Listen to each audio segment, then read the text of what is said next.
Hi guys, this is DJ from Expert Education and Visa Services.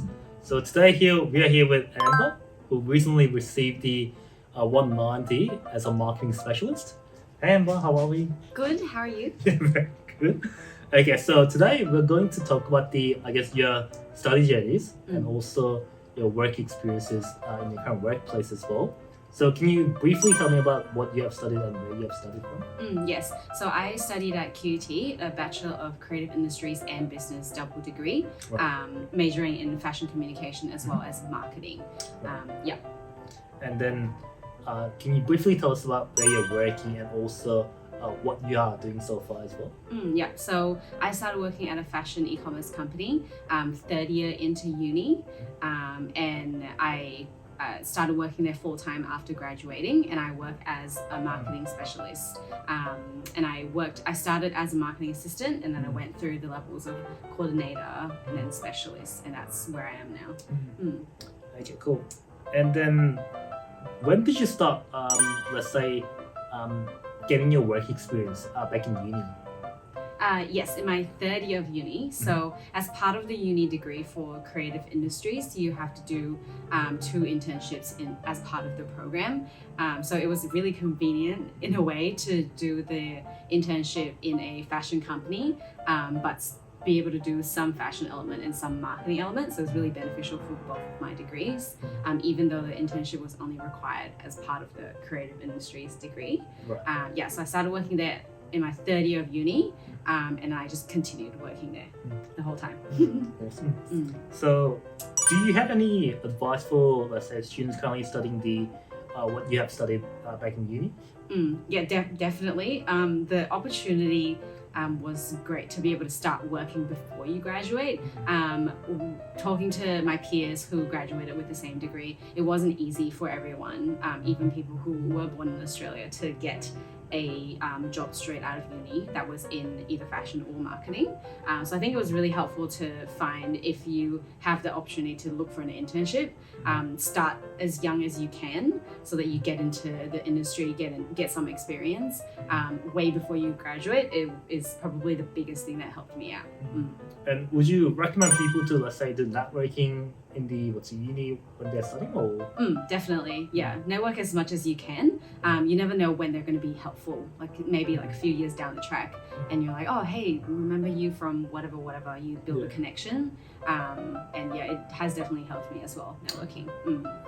Is there anything you'd like to highlight whilst you're studying, before, let's say, starting to work as a marketing specialist? Yes, I think during university, there are a lot of things about the university degree that helps you build up your skills. Yeah. But in terms of marketing specifically, a lot of it is just you learn on the job. Because the marketing industry, especially digital marketing, changes so quickly, and every year there's new technology, new ways to do things. It was really important for me to keep up with the current trends of what's actually happening. Sometimes what you learn in uni are more traditional marketing based things that happened a little bit before the curriculum came out, those sorts of things. Yeah. So it was really helpful to keep up with all of the things that were actually happening in the industry, which, working in the industry during uni it was immensely helpful in that area. Okay. Now let's talk more about what you're doing at work as well. So what's your daily, task that you're doing at the moment? I handle most of the digital marketing, so basically handling all of the main marketing channels that most typical digital businesses would do. Yeah. So SEM, SEO, you have email, SMS, as well as paid ads, paid social channels. Yeah. So handling the strategy, controlling the budgets, and just making sure that all the content that goes into all of those channels, whether it's copywriting or creating EDMs or video content for paid ads, making sure that all of those are aligned with the target audience, as well as leading a team to make sure that all these plans are executed within the business altogether. Yeah. Let's say for those people who, would like to get a job as the marketing specialist, is there anything that you'd like to tell them to, prepare earlier, or those particular people will perform well in that role?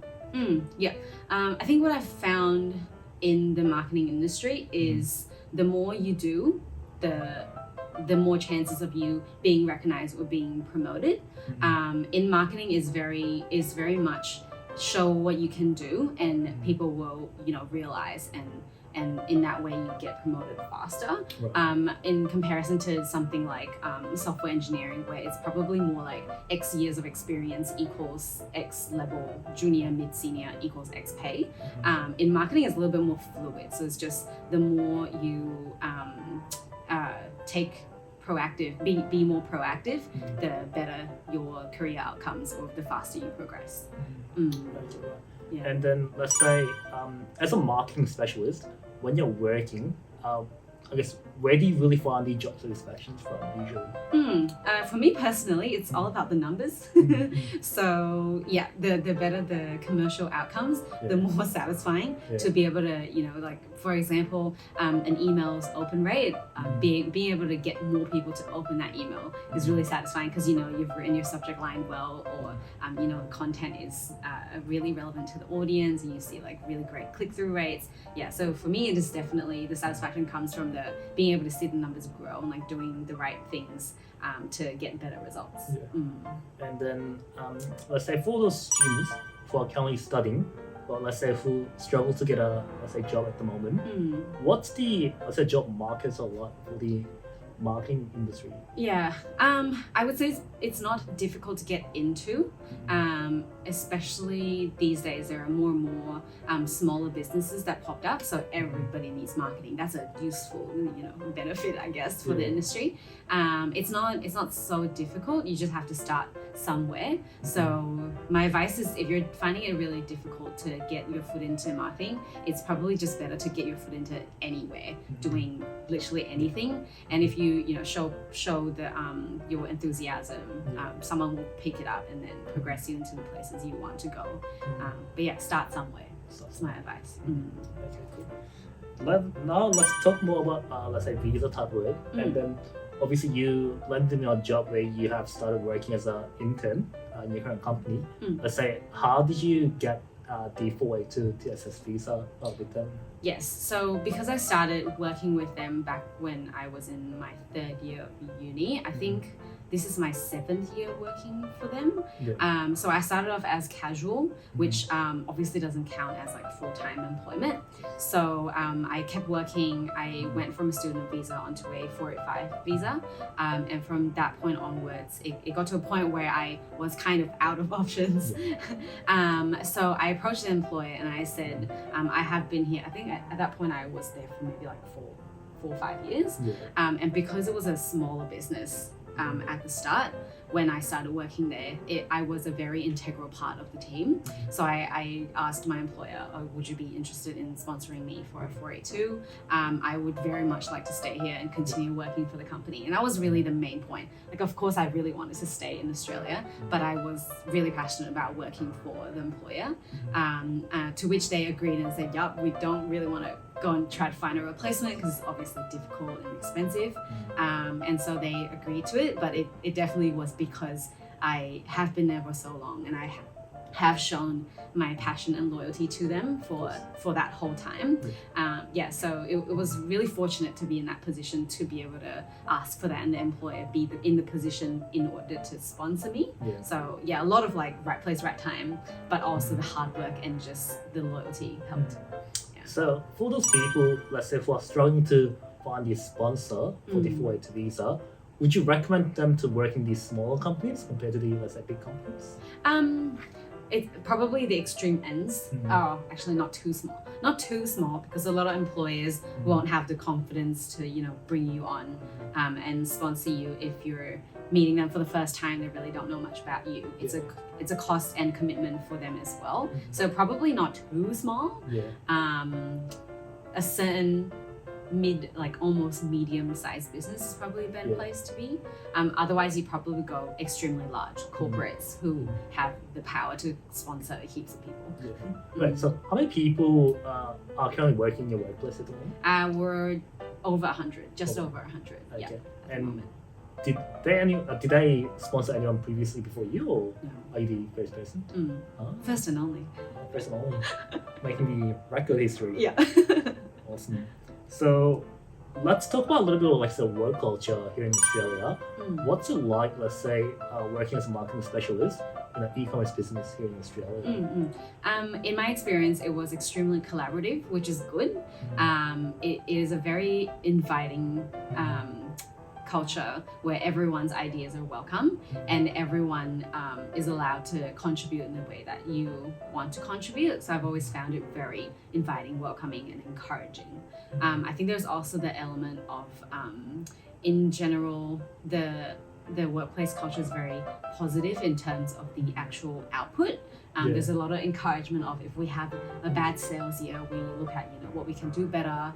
I haven't found anything that's a little bit more direct, I guess, that I've heard from friends who live or family who lives in Asia in particular. They seem to have had really direct experiences with their managers, but I found that everything is a lot more understanding here. What are the, let's say, main difference that you found so far, let's say, working in this particular company, that they really take care of you well, and then this is something that I really want to, let's say, build up your career for? Yeah, I think the biggest thing is just being able to feel the support that they give you. They care about your education, your what you actually want out of your career. They listen to how you want that, and they try to help you get to where you want to be. So a lot of it is employee focused rather than business goals focused, which in turn obviously helps with business goals. But yeah, I felt that was a really good way to see things, and it has helped me as well as the company. So currently, obviously you're currently marketing specialist, but also do you manage any other, let's say, interns or staff members at the moment? Yeah, I manage about seven staff members. Out of those 7, let's say, are there any, let's say, grad who've just recently just come out from uni, or? Not currently, but there is one team member who is currently still in uni, so she's working full-time and studying part-time. Right. Okay. What about, let's say, obviously there are lots of universities in Queensland, right?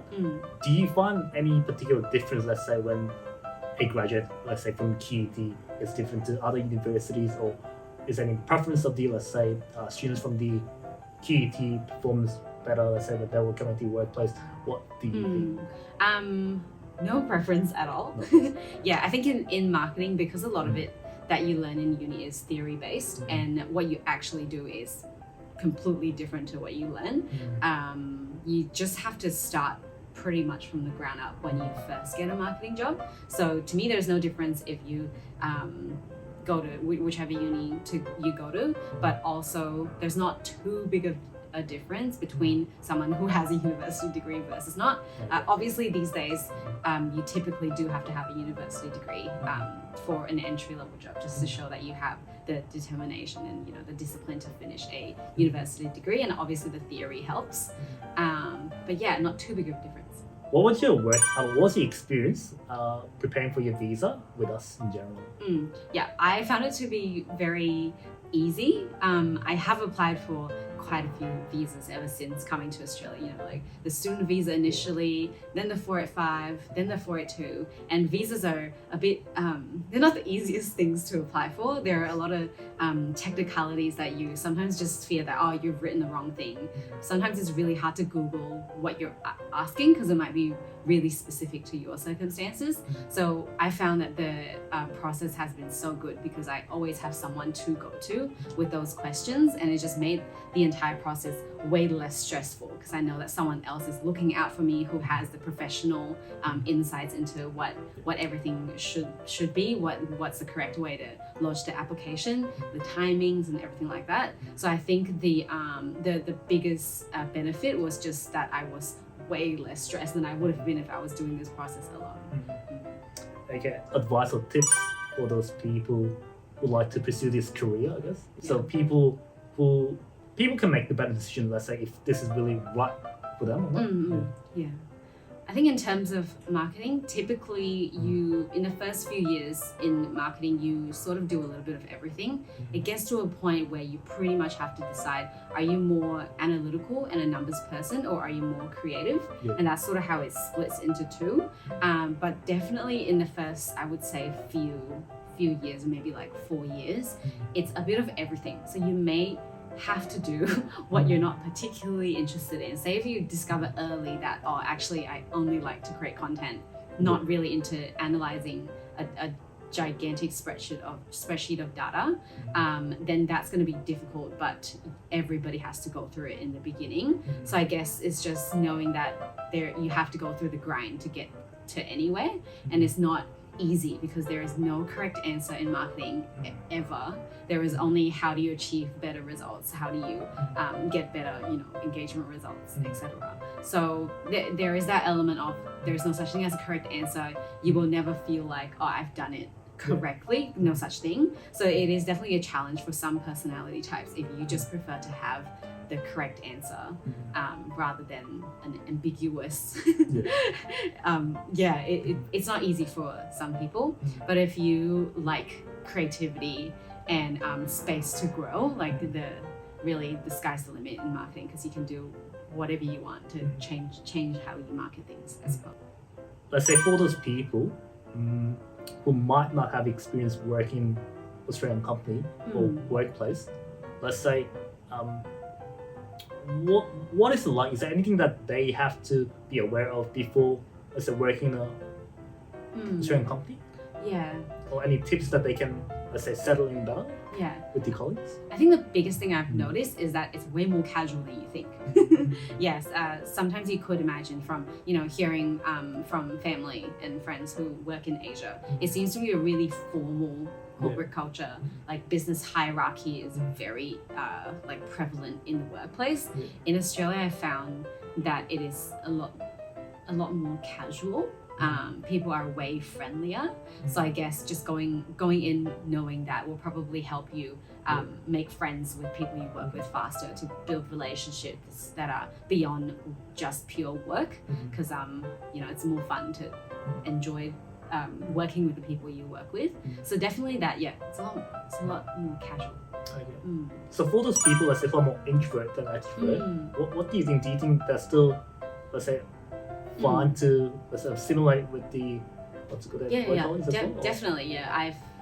I've probably met probably an equal amount of introverts and extroverts at work, and everyone's sort of just like, you do your job and you collaborate with the people you're meant to collaborate with, but really when it comes to making connections with people at work, you kind of just find your group of people. I've come across a lot of introverts and extroverts, and they all seem to be pretty happy. Okay, I think that's the last question. So thank you very much for joining us for the interview. Thank you.